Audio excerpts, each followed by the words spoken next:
Okay. This day 22 finds us in Cottonwood, California, right outside of Redding, Shasta area. And this is the tale of the tiny home versus the RV. Now, the RV has been here for quite a while. And notice the blue tarp effect. Whereas the tiny home with the standing seam roof, let me show you that. That is some of the most expensive roofing types you can have on any type of housing.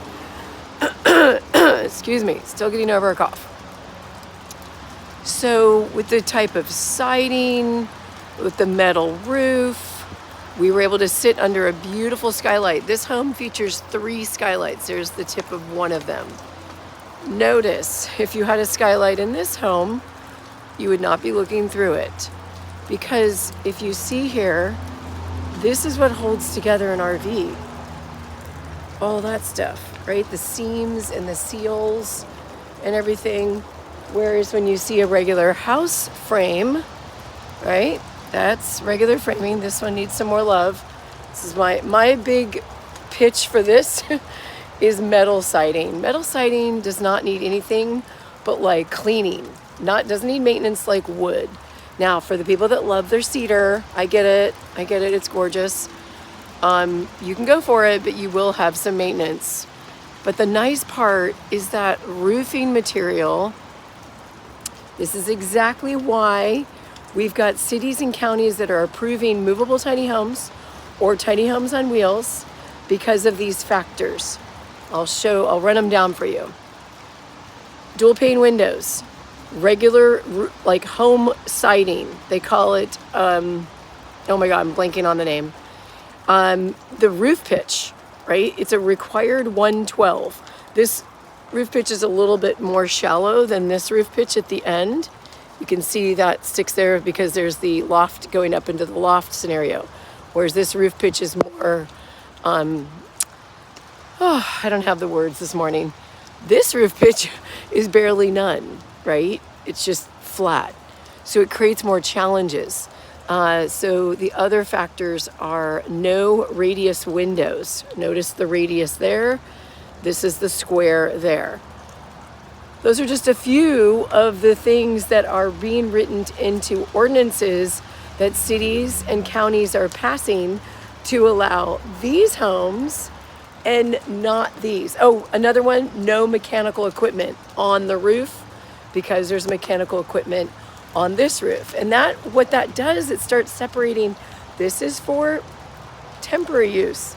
This is for permanent use. It's been built with the type of insulation.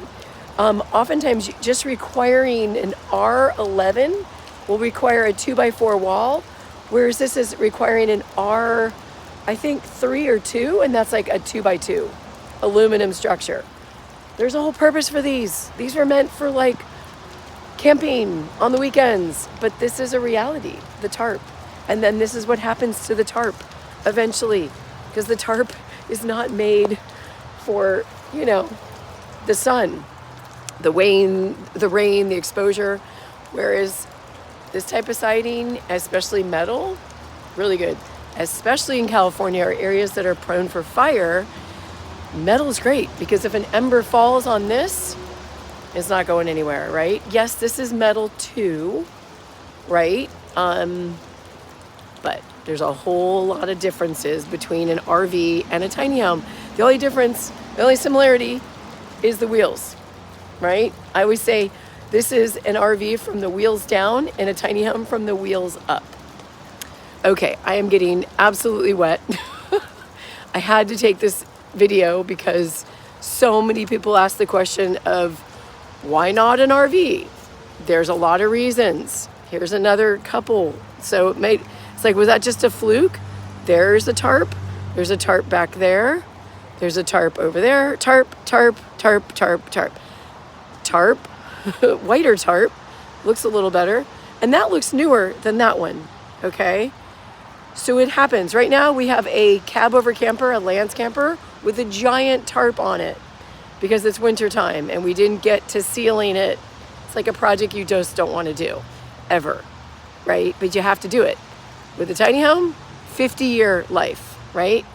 That roof is a 50-year life. So which one's going to hold up? You know, they're both going to depreciate. I just want you to know. But this, there's what is it? There's depreciation and then there's market value, right? If someone values this home, like, oh, this could be 20 years old and, you know, the price will go down and all that stuff from where it was really originally purchased. But that roof will still be strong for another 25 years. So those are things to consider, especially when it comes to roofing and weather and all of that. All right, come on, Zoe, let's go. Load up. All right, people. What are your...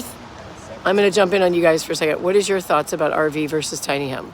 RV versus tiny house? Well, I think it's like a much slower depreciation. Like, you're going to build a house and it's probably going to be as expensive as a high quality RV, but its depreciation rate is a lot slower. Like, no house, literal house, like appreciates because it's not attached to the land. It's the land that appreciates. But I still think its depreciation rate is a lot slower. Like, you could expect 50, 75 years out of this thing. Thank you, Tiny Freedom Guy. It's like an RV might be 25, 40. Yeah, and then the blue tarp effect. And then the blue tarp. Tiny House Concierge, you're getting quite wet. Does it feel good?